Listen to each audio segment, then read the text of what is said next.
What's up, everybody? Don Martelli back at you with the latest edition of the PR Bunker podcast. Talking nonprofits again today, but this time with my buddy Richard Greif, who's got a long established career in the space, talking about the challenges organizations like his face and the opportunities there are to engage with donors and others in a variety of ways. Hello, everybody, and thank you for joining me on the latest edition of the PR Bunker podcast. I'm here with my friend Rich Greif, and talk about nonprofit marketing, public relations. And if you don't know Rich, you should follow his bouncing ball of his career, because he's worked at some very, very notable nonprofits over the years, and I've been really impressed with the work that he's done on behalf of those organizations. So, Rich, thank you for joining me today. Yeah, it's great to be with you, Don. Thank you for having me. No problem. Tell the audience a little bit about your background and what are you doing now? Sure. I've really committed to using my marketing and communication skills to make life better for adults and children in need. It's really been a consistent thread throughout my career. I started early as a volunteer with Big Brothers Big Sisters, and eventually decided I really wanted to put my skills and time and talent toward helping children and adults. So I've done that in a variety of organizations, from national ones like Read to a Child and Make-A-Wish, Big Brothers Big Sisters. Organizations like that really focus on children and families. I currently am the director of communications and development for the Guild for Human Services, which helps youth and adults with intellectual disabilities to lead high quality lives. And I also teach a business writing and communications class at Boston University. So you're a busy man, busy man. One of the things I've always said about nonprofits is I feel like the world is upside down, where the organizations that need the most help are usually the most underfunded and under-resourced. And I'm sure you have a team of 40 people doing all the things you do in the office, and I'm being sarcastic here. You know what it's like to fight those battles. Talk to me about your work for the Guild and just in general with nonprofits. How do you get all that done between brand building, fundraising, influencer relations? And I'm sure you do everything from the website to social media. How do you cover the shorefront there? That's pretty daunting. Yeah, I mean, I think it really starts at the beginning with the sort of why and what is it that you're hoping to accomplish. It's easy for a lot of nonprofits to just feel like they're having a lot of activity and posting and sharing stuff, but it all comes back to what are your goals and what are your strategy? What is it that you're really trying to accomplish? At the Guild here, for example, obviously, we have great human interest stories of the children and adults that we serve and the staff that we employ. But it's not just about that work. It's and brand building. It's really also about being thought leaders on the issues that matter, both to the children and families we serve, and really also very much so for the staff that we employ. That's great. Talk about you and I are young bucks, air quotes. So we've been in this business a long time. How has the job changed and or been the same over the years? Because I think I'm sure you can talk about your different stops on your career, but how has the work changed at all, and how things stay the same? Yeah, I mean, I think essentially, really, the key for great branding for many organizations is really the consistency and really being out there on a regular basis. As I say to all my colleagues, and they know, we're competing for the same eyeballs. So we have to create really compelling content. And I think just like any business, I think everyone is expecting more out of brands in terms of authenticity, storytelling, the impact that they're making. And really, even more so, obviously, in the past year or so, where do we stand on issues? One of the big things for the Guild, in fact, is communicating our stance on the intersection of our work with racial and ethnic justice. I think consumers of all type really demand to know where businesses stand on these issues, and the Guild is really no different. We have a extremely diverse staff from many different countries around the world, and their work and their mission is important to us, and we have to elevate the work that we are doing with them. That's a good point. I mean, I think a couple things you brought up there. One, storytelling, I think, will continue to be at the core of what we collectively do, whether it's my work at the Belfort Group or your work there for the Guild.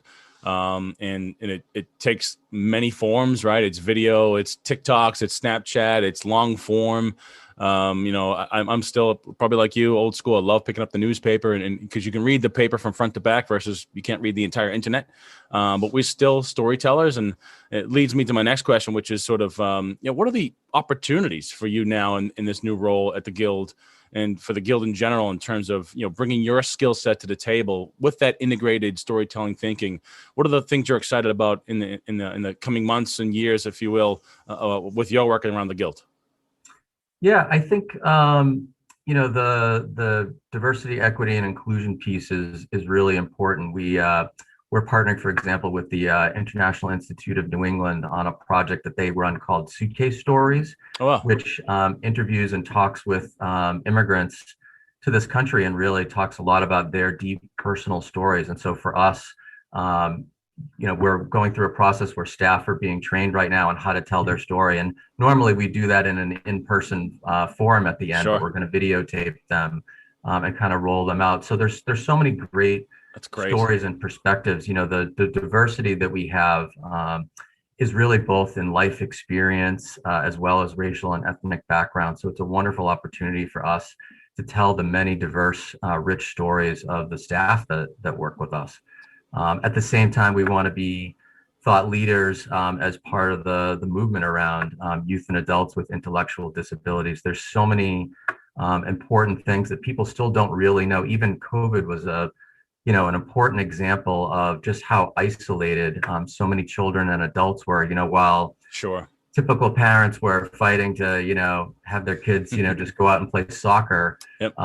We were under much stricter restrictions where families couldn't necessarily see their children, and so that really goes against our principle of ever limiting the human rights of any individual. And so it's created some unique challenges for us. So there's really a lot underneath the covers of the work that we do, whether it's with our staff, with the children and adults that we serve, or the parents and families, and really bringing some of those stories to light, humanizing them in a really authentic way is really, really important for us.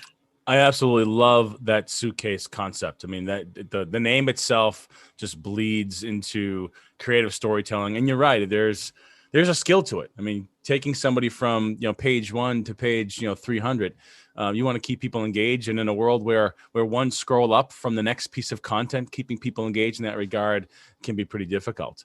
Talk a little bit more about sort of the mission of the Guild and the goals for this year in terms of whether it be fundraising or outside of brand building and storytelling. What are some other things you'd like to share with the audience about the work that you all do?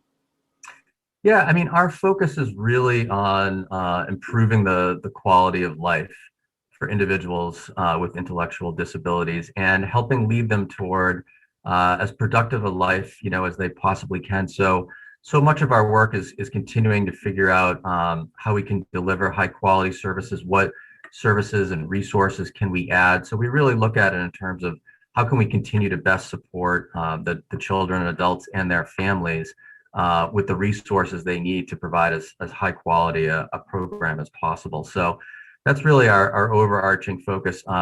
Interestingly, we started with adults some number of years ago in residential programming. And so we actually now have to really think about kind of their full life cycle and what services they will continue to need over time. So it's a relatively newer endeavor for us, but it's an important one, and how we again continue to deliver the type of educational and vocational support that they need to lead really productive lives. It's super important. I mean, I know from personal experience, I have a member of my family who does have intellectual disabilities, and just to see the people that are around Stevie and how happy he is to see them, and the program they create for him at home or when he's able to visit the location. It's good to see, because it's daunting on parents and guardians it's a full-time job, and we're not trained as clinicians and experts to deal with this. So I commend you and the team at the Guild and other locations to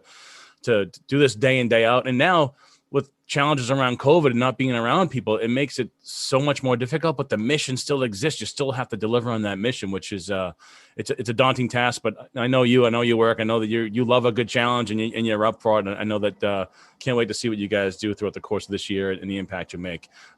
Any other last bit of advice for those that are working in the nonprofit space around typical, marketing communications and maintaining the energy around the story? What advice would you leave for our audience here? Yeah, I think, especially in our field and almost all the fields I've worked in, we're all part of a broader movement. And so, it's not just about us as an individual just pushing out content and engaging audiences. We're all part of a larger movement. And so being part and connected to that movement and really helping elevate all of our causes together is really, really important. We have some great networks in our community that we're a part of. And so all of us are stronger when we're advocating and working together for the same thing. So it's easy sometimes to be just very insular and just focused on yourself, but there's a really important world. And there's many organizations and partners out there that really appreciate seeing a broader movement toward a specific goal. Now, that's a wonderful message, because you're right about it takes a village, right? I mean, you are dead on, because while you are competing for eyeballs and dollars, you're right, the power of many, I think, is more impactful at times. So it's smart of you to think that way. If people wanted to know more about your background and or the Guild, where can they find you and information about the Guild? Yeah, our website is guildhumanservices.org. So you can find us there and find me there, or you can certainly find me on LinkedIn at Rich Greif, Greif. There you go. Well, Rich, this has been wonderful.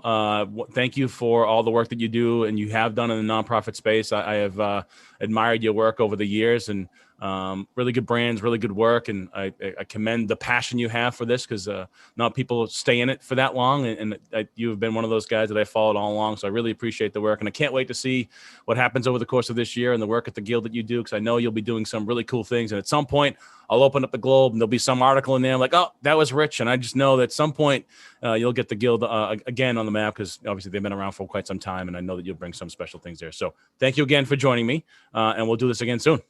Great. Thank you so much, John. I appreciate it. No problem.